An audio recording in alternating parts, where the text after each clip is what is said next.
Hello दोस्तों, स्वागत है मेरा यूट्यूब चैनल किशोर मैथमेटिक्स क्लासेस में। जैसा कि आप मेरा वीडियो पीछे अपलोड किए थे इससे कुछ दिन पहले, जैक का जो 10th क्लास का एग्ज़ाम होने वाला है उसका मॉडल पेपर हमने सेट 1 का सॉल्यूशन वीडियो में अपलोड किया था। जो आप वीडियो देखे होंगे आपको बहुत ही लाभकारी सिद्ध हुआ होगा। तो जो एग्जाम होने वाला है उसी को ध्यान में रखते हुए जैक द्वारा जारी जो मॉडल पेपर 2 है, मॉडल पेपर का सेट 2, उसका सॉल्यूशन मैं इस वीडियो में अपलोड करूंगा। आप इस वीडियो को जरूर देखें, आपके एग्जाम के लिए बहुत ही इंपॉर्टेंट है। चलिए इस सेट का फर्स्ट क्वेश्चन को देखते हैं। देखिए सेट का ये फर्स्ट क्वेश्चन क्या कर रहा है कि बिंदु ए बी तथा -a -b के बीच की दूरी ज्ञात करें। मेरे पास देखिए एक दो बिंदु दिया हुआ है, यहाँ पे बिंदु ए है और यहाँ पे बिंदु बी है। ए का निर्देशांक कितना दिया हुआ है, a - b दिया हुआ है, और b का निर्देशांक कितना दिया हुआ है, -a - b दिया हुआ है। और ये दोनों के बीच की दूरी हमें निकालना है, यानी ए बी निकालना है। तो ए बी यानी मान लेते हैं कि माना कि बिंदु ए का निर्देशांक ए बी है और बी का निर्देशांक कितना है, -a और -b है। चूंकि हमें निकालना है ए बी की दूरी किसकी निकालनी है, ए बी की दूरी निकालनी है। तो दूरी सूत्र हम लोग पढ़े हैं। दूरी सूत्र क्या होता है, दो बिंदुओं के बीच की दूरी अगर मान लीजिए निकालना है, यदि हम इसको x1 मान लेते हैं, इसको y1 मान लिए, इसको x2 मान लिए, इसको y2 मान लिए, तो दो बिंदुओं के बीच की दूरी,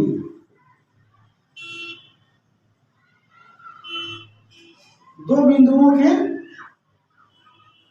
बीच की दूरी निकालने के लिए दूरी सूत्र होता है वो d = हम लोग जानते हैं square root of x2 - x1 का whole square plus y2 - y1 का होल स्क्वायर।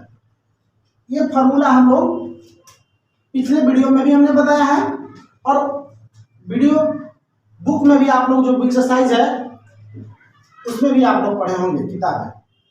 अगर नहीं भी पढ़े हैं तो यहाँ पे देख लीजिए कि अगर दो बिंदु दिया है तो दो बिंदुओं के बीच की दूरी, अगर मान लीजिए दो बिंदु है और उन दोनों बिंदुओं का निर्देशांक दिया हुआ है तो उसके बीच की दूरी निकालने के लिए दूरी सूत्र d = x2 - x1 का whole square plus y2 - y1 का होल स्क्वायर फॉर्मूला हम यूज करते हैं।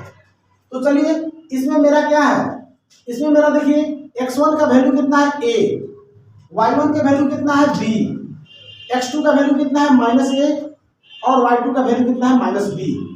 तो सबसे पहले फॉर्मूला में क्या होता है, फॉर्मूला में होता है कि x2 - x1 का whole square plus y2 - y1 का whole square square root of. अब हम इस सब का वैल्यू पुट करते हैं।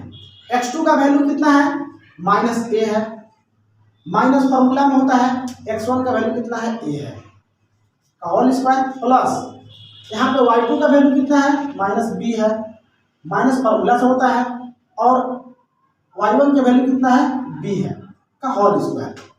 यहाँ पे देखिएगा -a मिलकर कितना हो जाएगा, -2a का होल स्क्वायर प्लस ये भी -b यानी -2b का होल स्क्वायर बराबर। यहाँ पे देखिए अगर माइनस स्क्वायरिंग है तो माइनस प्लस में हो जाएगा, और 2 का स्क्वायर कितना होगा 4, a का स्क्वायर कितना होगा a square plus same condition यहाँ भी है, 2 का स्क्वायर 4 हो जाएगा और माइनस को 2 बार गुना करेंगे तो प्लस में आ जाएगा, और b का है स्क्वायर हो जाएगा। स्क्वायर रूट कि दोनों में 4 कॉमन है, तो 4 जब कॉमन है तो 4 कॉमन निकाल दिए, यहाँ पे कितना बचा, a square plus b square बचा का अंडर रूट। 4 देखिए 4 का वर्गमूल लिख लेगा, 4 का वर्गमूल कितना होता है 2, अंदर कितना बचा a square plus b square. यही देखिए मेरा ए बी की दूरी निकल गया, ए बी की दूरी, इसलिए ए बी की दूरी कितना होगा, ए बी की दूरी इक्वल टू हुआ 2 × square root of a square plus b square. ये मेरा अभिष्ट टेंशन हो गया यहाँ तक। तो इस तरह से इस सेट का दूसरा क्वेश्चन देखिए क्या कहता है कि यदि 15 cot A बराबर 8 हो तो cos A का मान ज्ञात कीजिए। किसका मान निकालना है? cos A का। तो सबसे पहले देखिए ये एक ट्रायंगल हम लोग लेते हैं, राइट एंगल ट्रायंगल। इसका नाम देते हैं A B C। ये राइट एंगल होता है, समकोण होता है। तो इसमें हमारे पास क्या दिया है? वी हैव, हमारे पास है 15 cot A इक्वल टू 8। यदि हम cot A बराबर निकालेंगे तो हो जाएगा 8/15। और cot थीटा बराबर क्या होता है? cot चूंकि tan का उल्टा होता है इसलिए आधार बटा लंब होता है, यानी B/H, B/P। यहां पे ध्यान दीजिएगा, एंगल मेरा A है, एंगल को जब इसको A मानेंगे, इसको थीटा मान लेंगे तो मेरा ये वाला हो जाएगा P और ये वाला हो जाएगा B, ये हो जाएगा H। चूंकि यहाँ पे B का वैल्यू कितना है? 8 है और P का वैल्यू कितना है? 15 है। ठीक है, यहां से हम H का वैल्यू निकालेंगे पाइथागोरस से। पाइथागोरस प्रमेय से। जब पाइथागोरस प्रमेय हम यूज करेंगे तो पाइथागोरस प्रमेय क्या होता है? h² बराबर p² प्लस b² होता है। और h का वैल्यू जब निकालेंगे तो क्या होता है? Square root of p² plus b²। Value put करते हैं। p का वैल्यू देखिए मेरे पास कितना है? 15 है। तो 15 का स्क्वायर प्लस b का वैल्यू कितना है? 8 है, तो 8 का स्क्वायर। 15 का स्क्वायर करेंगे यानी 15 गुने 15 करेंगे तो 225 प्लस 8 गुने 8 करेंगे तो 64 हो जाएगा स्क्वायर रूट। इसको जोड़ेंगे 5 और 4 9, 6 और 2 8, 2 के 2 स्क्वायर रूट। ये देखिए 289 हो गया। 289 किसका वर्गमूल होता है? 289 किसका वर्गमूल होता है? यहां पे देख लीजिए, यदि आपको वर्गमूल निकालने नहीं आता है तो आप थोड़ा यहाँ देखिए 15 225 जो होता है 15 का हुआ। तो आप इसको निकालने के लिए अगर छोटा बहुत अगर ट्रिक पता नहीं है कि कैसे वर्गमूल निकाला जाता है तो आप आसानी से, जैसे इसका अप्रोक्सीमेट लगभग वैल्यू है यानी थोड़ा इससे ज़्यादा है तो यानी 16 का करके देख लीजिए, 16 गुने 16 ऐसे भी करके आप ट्राई कर सकते हैं, या फिर 17 गुने 17 कर सकते हैं, या फिर 18 गुने 18 कर सकते हैं, इस तरह से कर सकते हैं। तो मान लीजिए 18 गुने 18 कर सकते हैं, 20 गुने 20 कर सकते हैं, इस तरह से याद कर सकते हैं। तो 20 गुने 20 देखिए 400 होता है, तो 400 से तो ये कम है। 18 गुने 18 करेंगे ये भी होता है 324, इस तरह से। तो 17 गुने 17 करेंगे तो इस तरह से जो है मेरे पास चेक करने का ये छोटा सा आइडिया है वर्गमूल कैसे पता कर लेंगे। तो ये 17 का देखिए होता है वर्गमूल, तो हमारा ये कितना निकल गया? 17 निकल गया। ठीक है, अब 17 ये निकल गया। चूंकि हमको निकालना क्या है? cos A निकालना है, इसलिए cos A जब निकालना है तो cos A लिखेंगे। तो cos थीटा बराबर क्या होता है? आधार बटा कोण होता है, यानी B/H होता है। तो B का वैल्यू मेरे पास कितना मिला है? B का वैल्यू अभी हमारे पास 8 पहले से था और H का वैल्यू हमने अभी कितना निकाला? 17 निकाल दिया। तो इस तरह से cos A का मान निकाल लिया। अगर cos A के स्थान पर अगर मान लीजिए sin A पूछ देता है तो sin A भी निकाल सकते हैं यहाँ से। sin A बराबर क्या होता है? P/H होता है। तो P का वैल्यू कितना है? 15 है और H का वैल्यू कितना है? 17 है। ठीक है, अब मान लीजिए इसी तरह से tan A पूछ देता है तो tan A cot का उल्टा होता है तो सीधे मैं इसको पलट देता है तो ये हो जाता है 15/8 हो जाता है। इसी तरह से कोई भी त्रिकोणमितीय अनुपात का मान हम इससे निकाल सकते थे जिसका एंगल A हो। ठीक है, तो यहाँ तक आपका आंसर कंप्लीट हो गया। ये देखिए इस सेट का तीसरा क्वेश्चन क्या कर रहा है कि मान ज्ञात कीजिए। तो मैं वीडियो में देखिए sin 60 डिग्री cos 30 डिग्री मैंने त्रिकोणमितीय अनुपात का मान निकालने के लिए 0 डिग्री 30 डिग्री 45 डिग्री 60 डिग्री और 90 डिग्री का निकालने का ट्रिक्स मैंने बताया दिया था, आप देख लिए होंगे। तो इसका मान देखिए कितना होता है? sin 60 डिग्री का वैल्यू कितना होता है? √3/2 होता है।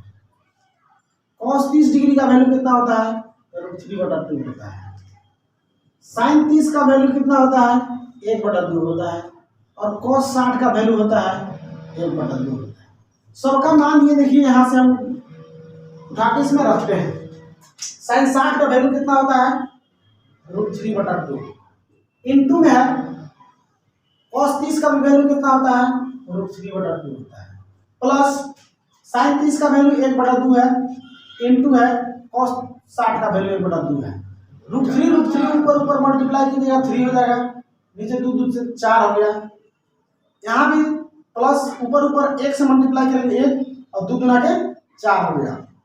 4 का एलसीएम कितना होता है, 4 हो गया। और ऊपर जोड़ेंगे तो 3 और 1 4 हो गया। 4 कट के कितना हो गया, 1 हो गया। ये इसका सॉल्यूशन मेरा जो है 1 आंसर आ गया, इसका आंसर 1 होगा। देखिए इस सेट का नंबर क्वेश्चन 4 का कह रहा है कि sin 67 degree plus cos 75 degree को 0 डिग्री से 45 डिग्री वाले त्रिकोणमितीय अनुपात के पदों में व्यक्त करना है। तो सबसे पहले इसको कैसे व्यक्त करेंगे हम, यहाँ पे देखिएगा, एज वी नो दैट, जैसा कि हम जानते हैं, क्या जानते हैं, 67 degree plus 23 degree equal to होता है 90 डिग्री। यदि हम 67 डिग्री लिखना चाहेंगे तो कितना हो जाएगा, 90 डिग्री माइनस 23 डिग्री, इतना लिख सकते हैं। एंड क्या लिख सकते हैं, 75 degree plus 15 degree equal to 90 degree लिख सकते हैं। यदि हम 75 डिग्री निकालें तो 90 डिग्री माइनस 15 डिग्री, इतना हम लिख सकते हैं। इसके बाद हमें देखिए व्यक्त चूंकि 0 डिग्री और 45 डिग्री वाले एंगल में करना है, चूंकि किस में करना है, 0 डिग्री और 45 डिग्री वाले एंगल में। ये बात तो हम लोग जानते हैं। इसके साथ साथ एक बात और जानते हैं कि cos 90 माइनस थीटा बराबर होता है sin थीटा, और sin 90 माइनस थीटा बराबर होता है cos थीटा। ये भी बात हम लोग पहले पढ़ चुके हैं। अब इसी के लेकर के हम यहाँ पे चेंज करते हैं। क्योंकि मेरे पास कितना है, मेरे पास है sin 67 degree plus cos 75 degree, इसको हमें चेंज करना है।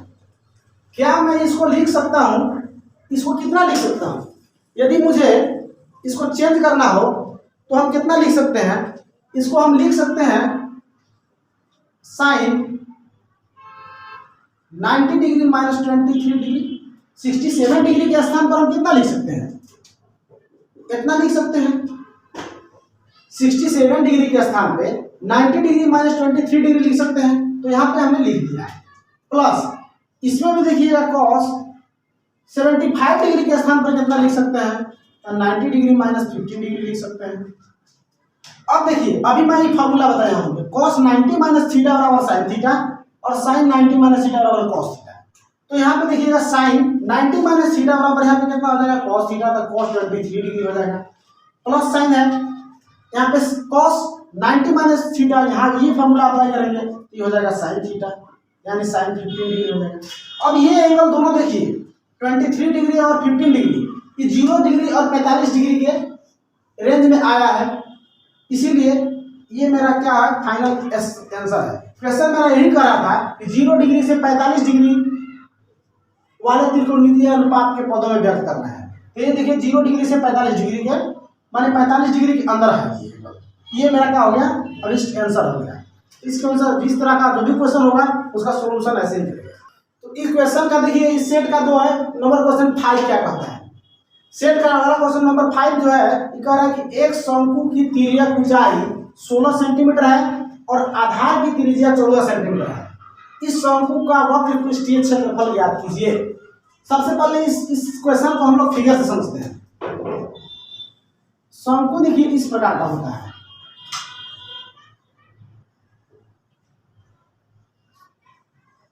ये देखिए इस प्रकार का ये शंकु हो गया। इसकी ऊंचाई देखिए ये है और ये सेंटर है, यहाँ से यहाँ तक ये क्या है, त्रिज्या है। ये आधार है और इस आधार की त्रिज्या को r हमने मान लिया, तो r का वैल्यू कितना दिया हुआ है, 14 सेंटीमीटर दिया है। और तिर्यक ऊंचाई इसको बोले, ये ऊंचाई है और इसको तिर्यक ऊंचाई बोला जाता है l, तिर्यक ऊंचाई, ये तिर्यक ऊंचाई है। तो l का वैल्यू कितना दिया हुआ है मेरे पास, हमारे पास क्या दिया हुआ है, l इक्वल टू दिया हुआ है 16 सेंटीमीटर और r का वैल्यू दिया हुआ है 14 सेंटीमीटर। क्योंकि हमें निकालना क्या है, वक्र पृष्ठीय क्षेत्रफल, हमें निकालना है वक्र पृष्ठीय क्षेत्रफल। तो शंकु की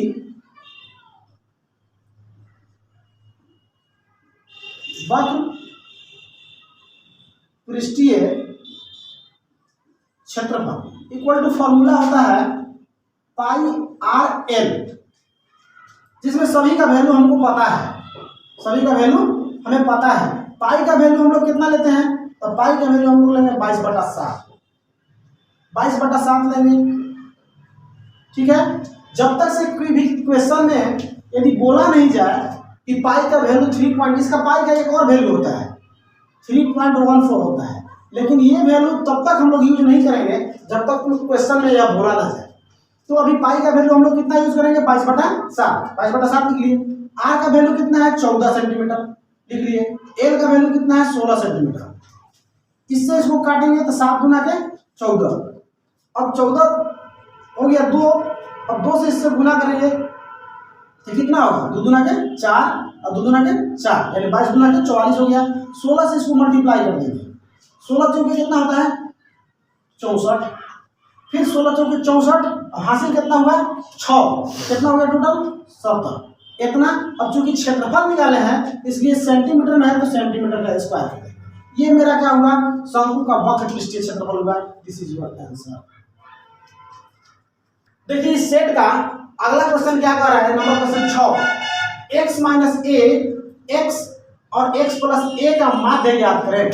इसका हमें माध्य निकालना है। तो माध्य बराबर फॉर्मूला क्या होता है, माध्य बराबर फॉर्मूला होता है कुल प्रेक्षणों का योग बटा कुल प्रेक्षणों की संख्या, यही होता है माध्य का फॉर्मूला। तो मेरे पास कितने प्रेक्षण है, 3 है, 1 2 3। पहला का वैल्यू कितना है, x माइनस ए प्लस, दूसरा का वैल्यू कितना है x प्लस, तीसरा का वैल्यू कितना है x प्लस ए, और टोटल कितना है 3 है, तो 3 से भाग देते हैं। यहाँ पे देखिएगा 1 2 3 को x है प्लस में तो 3x, ए और ए दोनों क्या हो गया, कट गया, बटा कितना है 3 है, ये 3 का हो गया, कट गया, x आ गया। ये मेरा क्या होगा, माध्य x आ गया, ये मेरा आंसर हो गया। यहाँ पे देखिएगा क्वेश्चन नंबर 7, इस सेट का क्वेश्चन नंबर 7 क्या कह रहा है कि 20 बल्बों के एक समूह में 4 बल्ब खराब है। इस समूह में से एक बल्ब यादृच्छिक निकाला जाता है। इसकी क्या प्रायिकता है,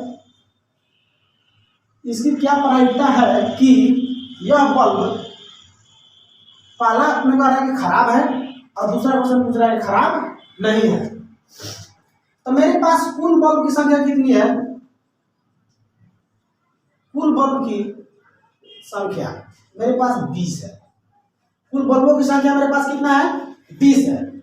अब देखिएगा खराब बल्ब क्या है, खराब बल्ब कितना है, 4 है। जब 20 बल्ब टोटल था उसमें से 4 बल्ब खराब है, तो अच्छा बल्ब कितना है, यानी खराब अच्छा बल्ब, अच्छा बल्ब की संख्या कितना हो गया, तो 20 में से 4 को घटा देंगे यानी 16 हो गया। खराब नहीं है कि मतलब क्या अच्छा है, खराब नहीं है कि मतलब क्या होगा अच्छा है। तो आप देखिएगा 4 बल्ब खराब है और 16 बल्ब अच्छा है। तो पहला क्वेश्चन में क्या कर रहा है, अगर इस खराब बल्ब को हम लोग मान लेते हैं, खराब बल्ब को प्रायिकता निकालने के लिए कह रहे हैं, खराब है, इसकी प्रायिकता क्या है कि वो बल्ब खराब है। तो सबसे पहले अगर खराब बल्ब की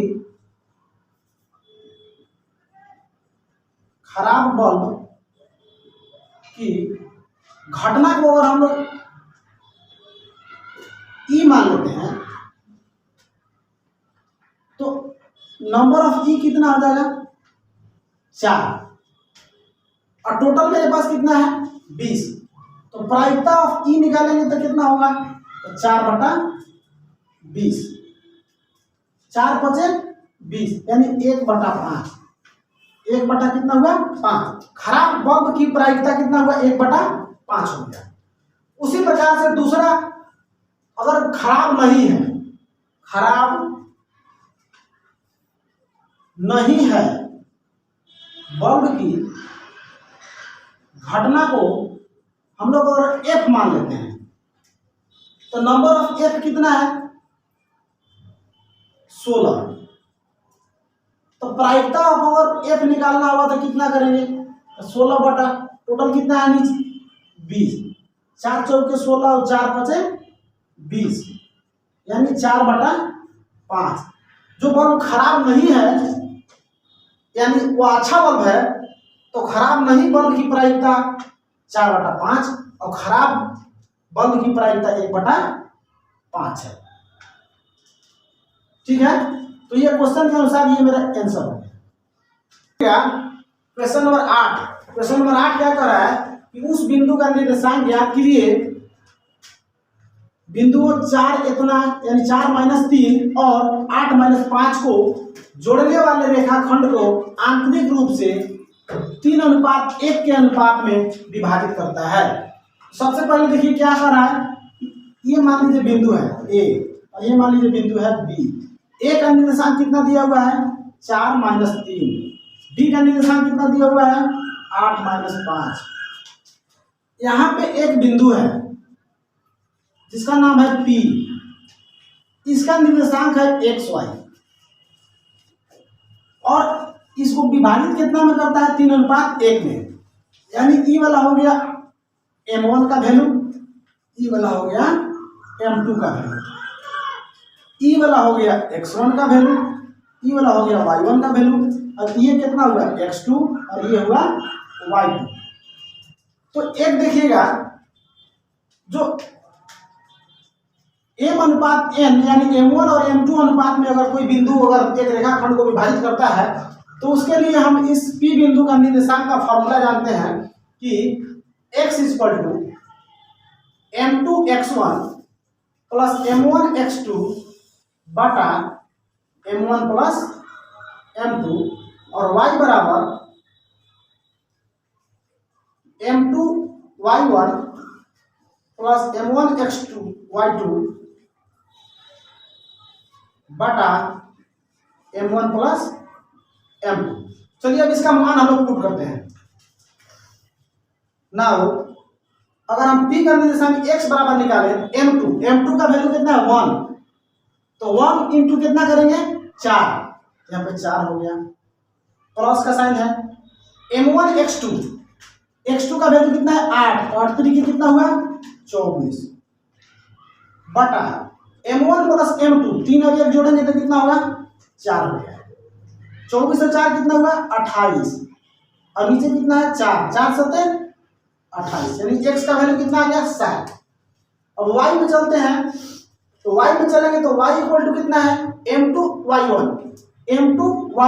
यानी 1 × -3 यानी -3 हो गया, प्लस M1y2 3 × -5 हो जाएगा -15 बटा ये दोनों को जोड़ेंगे 3 और 1 4, 15 माइनस में ये भी माइनस में तो -15 और ये कितना हुआ -18 बटा कितना हुआ 4 यानी 2 × 9 = 18 और 2 × 4 यानी -9/2 हो गया। तो अब इसका निर्देशांक कितना होगा, अतः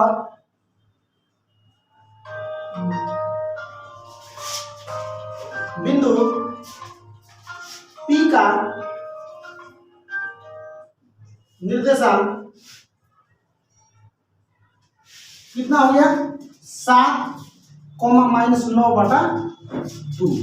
ये मेरा आंसर हो गया। क्वेश्चन नंबर 9 देखिएगा, इस सेट का क्या कर रहा है, कह रहा है कि के का मान ज्ञात कीजिए ताकि निम्न तीनों बिंदु संरेख हो। एक बिंदु दिया हुआ है, हम मान लेते हैं कि माना कि बिंदु ए का निर्देशांक कितना है 8, 1, बी का निर्देशांक कितना है k-4 और सी का निर्देशांक कितना है 2 और -8। ये तीनों बिंदु निर्देशांक तब होते हैं जब एरिया, मान लिया कि ये ए बी सी तीनों त्रिभुज का शीर्ष है, मान लिया कि ए बी सी तीनों का है एक त्रिभुज है,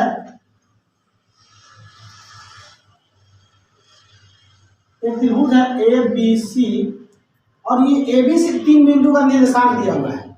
तो इस त्रिभुज ये ए बी सी बिंदु तीनों जो है एक संरेख कब होगा, जब एक रेखा पे कब होगा, ए बी और सी एक रेखा पर कब होगा, जब इस तीनों बिंदु के माध्यम से इस त्रिभुज का क्षेत्रफल जब निकालेंगे अगर वो 0 के बराबर आ जाए, जब क्षेत्रफल 0 होगा तो हम कह सकते हैं कि ये तीनों बिंदु क्या है, संरेख है। तो क्वेश्चन में चूंकि ये कहा है कि तीनों बिंदु संरेख है तो हमें के का वैल्यू फाइंड करना है।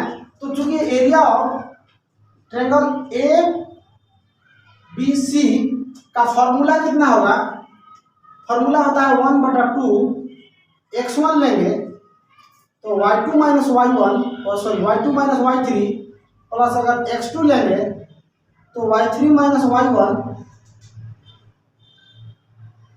प्लस अगर x3 लेंगे तो होगा y1 - y2। ये हमारा एरिया का फॉर्मूला हो गया। चूंकि इसमें क्वेश्चन में बोला है कि तीनों बिंदु संरेख है तो area of triangle equal to कितना हो जाएगा 0। 0 बराबर कितना होगा 1/2। x1 का वैल्यू कितना है 8, y2 का वैल्यू कितना है -4 माइनस y3 का वैल्यू कितना है -8 तो ये हो गया +8 प्लस x2 का वैल्यू कितना है k, y3 का वैल्यू कितना है -8, y1 का वैल्यू कितना है 1 -1 प्लस x3 का वैल्यू कितना है 2, y1 का वैल्यू कितना है 1 माइनस y2 का वैल्यू कितना है -4 तो हो गया +4। ये देखिए क्रॉस मल्टीप्लाई कीजिएगा तो 0 हो जाएगा, यानी 0 इक्वल टू कितना हुआ, घटाएंगे 8 में से 4 तो 4 हुआ, 4 गुने 8 करेंगे तो 8 हो गया 32 प्लस -1 और -8 -9 यानी यहाँ पे हो गया -9k। यहाँ पे आते हैं तो 2 और 4 और 1 5, 5 गुना के 10। ये माइनस में है, इसको साइड चेंज करके इस साइड लाएंगे तो +9k हो जाएगा इक्वल टू 32 और 10 कितना हुआ 42। के का वैल्यू निकालना है तो के इक्वल टू कितना हुआ 42/9। ये के का वैल्यू मेरा ये बन गया। देखिए क्वेश्चन नंबर 10 क्या कर रहा है, क्वेश्चन नंबर 10 कह रहा है कि एक ठेकेदार बच्चों को खेलने के लिए 1.5 मीटर यानी 1.5 मीटर ऊंचा एक फिसलन पट्टी लगाता है जो भूमि के साथ 30 डिग्री के कोण पर झुका हुआ है। फिसलन पट्टी की लंबाई ज्ञात करना है। कहने का मतलब है कि आप देखे होंगे कहीं पार्क वार्क में जो बच्चा को खेलने के लिए जो है इस तरह के जो है क्रॉस नुमा, यहाँ पे मान लीजिए इसका पोल हो गया है और इस बच्चा को फिसलने के लिए यहाँ से चढ़ के इस तरह के बनाया हुआ होता है सीढ़ी जैसा कि यहाँ से फिसलेगा बच्चा, इस तरह का बनाया हुआ होता है और ये जमीन होता है इस टाइप का। तो कह रहा है कि 1.5 मीटर ऊंचा एक फिसलन पट्टी लगाता है, ठीक है। एक ठेकेदार बच्चों को खेलने के लिए 1.5 मीटर ऊंचा एक फिसलन पट्टी लगाता है। 1.5 मीटर ऊंचा, ये ऊंचा है, ठीक है। तो जो भूमि से कितना डिग्री का एंगल बनाता है 30 डिग्री का एंगल बनाता है। तो इसको फिगर अगर बनाया जाए तो थोड़ा ऐसे बनेगा, ऐसे ऐसे बनेगा।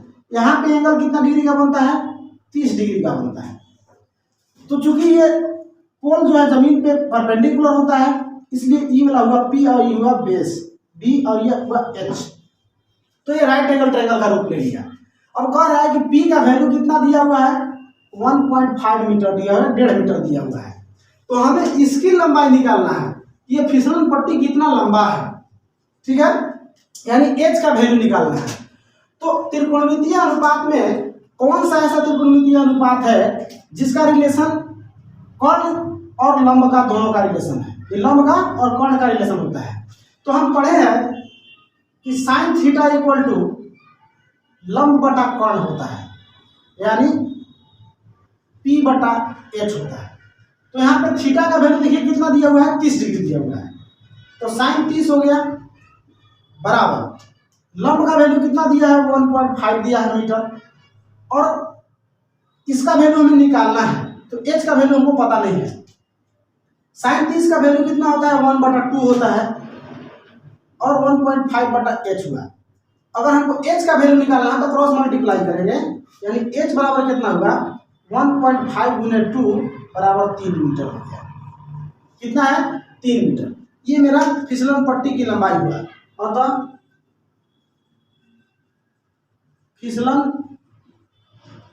पट्टी की लंबाई इक्वल टू 3 मीटर आंसर।